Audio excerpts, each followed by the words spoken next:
କ'ଣ ହେଲା ମନ ଦୁଃଖ କାହିଁ କରୁଛୁ? ତ ମୋ ପାଇଁ କି ଡ୍ରେସ୍ ଆଣିନି। ଆଉ ନା। କେଉଁ ଡ୍ରେସ୍? ରଜ ହୁଁ। ଆସିବ, ବ୍ୟସ୍ତ କ'ଣ ବି ହେଉଛୁ? କାଲି ବା ରଜ। କାଲି ରଜ ମୋ ପାଇଁ ସବୁ ଲିଷ୍ଟ କରିଥିଲି, ମୋ ପାଇଁ ଆସିନି। ଆସିବ, ବ୍ୟସ୍ତ କ'ଣ ପାଇଁ ହେଉଛୁ ଯେ? ସମୟ ହେଲେ ଆସିବ ନା, ଆଉ ଅପେକ୍ଷା କରିବୁ ନା। ଆଉ ବହୁତ ଅପେକ୍ଷା କରିବ ନା। ଆଜି ରାତିକି ଆସିଲେ ହେବନି? ରାତି ତ ଆସିବ। ଦେଖୁଛୁ ତ ବାବା ଅଫିସ୍ ଯାଉଛନ୍ତି, ଆଉ ସମୟ ହେଉନି। ଆଉ ଟିକେ ତୁ ଅପେକ୍ଷା କରିବୁ ନା। ଆଉ ବ୍ୟସ୍ତ ହେଲେ କେମିତି ହେବ? ମୋ ସ୍କୁଲ ଡ୍ରେସ୍ ବି ଆସୁନି। ଆସିବ ଆସିବ, ଆଜି ରାତିରେ ସବୁ ପଳେଇ ଆସିବ। ଟାଇମ୍ ନଥିଲା, ଆଜି ରାତିରେ ଆସିବ, ବ୍ୟସ୍ତ ହେନା। କାଲି ରଜ କରିବୁ ଆଉ। ପିଠା ଖାଇବୁ କାଲି? ପିଠା ଆଉ କ'ଣ?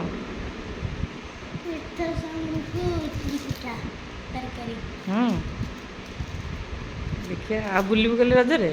ହୁଁ। ଦୋଳି ଖେଳିବୁ? ହୁଁ।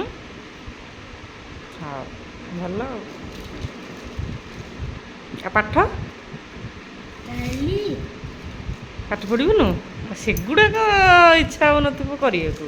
ଯଦି ବୁଲିବି, ଡ୍ରେସ୍ ପିନ୍ଧିବି, ଦୋଳି ଖେଳିବି, ଏଇସବୁରେ ମନ ନାହିଁ, ପାଠରେ ମନ ନାହିଁ। ହାଁ, ବସିଛୁ କ'ଣ? ପରଦିନ ପାଠ ପଢ଼ିବା। ପରଦିନ ପାଠ ପଢ଼ିବୁ? ଏବେ ତ ସ୍କୁଲ ଖୋଲିଯିବ। ସ୍କୁଲ ପାଠ ପଢ଼ିବି, ପୁଣି ସନ୍ଧ୍ୟାବେଳେ ପାଠ ପଢ଼ିବି। ତାପରେ ସ୍କୁଲ ଖୋଲିଗଲା ମାନେ ଦିନ ରାତି ସକାଳ ସନ୍ଧ୍ୟାରେ ପାଠ ହଁ ବନ୍ଦ ହେବ। ହଁ, ଦେଖିବା ଆଉ କେତେ ଦିନ ରାତି ତୁ ପାଠ ପଢ଼ୁଛୁ ନା ଶନି ଠକୁଛୁ। ଶନି ଶନି ରବି ତ ମତେ କହିଲେ ଶନି ହେଲା ପାଠ ପଢ଼ିବି, ରବି ତ ଛୁଟି ପଡ଼। ଦେଖିବା ଆଉ ସ୍କୁଲ ଖୋଲିଲା ପରେ କେତେ ପଣ୍ଡିତ ହେଉଛୁ, ଦେଖିବା ଆଉ ହେଲା। ଦେଖିବା ରଜରେ କେତେ ବୁଲୁଛୁ, ସ୍କୁଲ ଖୋଲିଲା ପରେ କେତେ ପାଠ ପଢ଼ି ପଣ୍ଡିତ ହେଉଛୁ। ହାଁ, ଠିକ୍ ଅଛି। ଡ୍ରେସ୍ ଆସିଲେ ସନ୍ଧ୍ୟାବେଳକୁ ମନ ଖୁସି ହେଇଯିବ ତାହେଲେ ତୋର। ମୁଁ ଯିବି ନା ଦୋକାନକୁ। ତୁ ଯିବୁ? ଦୋକାନକୁ ଦେଖି ହେଲା ଯା ମୋ ଲିଷ୍ଟରେ ଲେଖା ହେଇଯିବ, ସେ ଆଣିବି। ସେ ଆଣିବୁ ଚଏସ୍ କରିକିରି? ହଁ, ମୁଁ ମେହେନ୍ଦି ଆଣିବି, ନେଲ୍ ପଲିସ୍ ଆଣିବି, ସୁଜ୍ ଆଣିବି, ମୋର ବହୁତ ଲିଷ୍ଟ ଅଛି।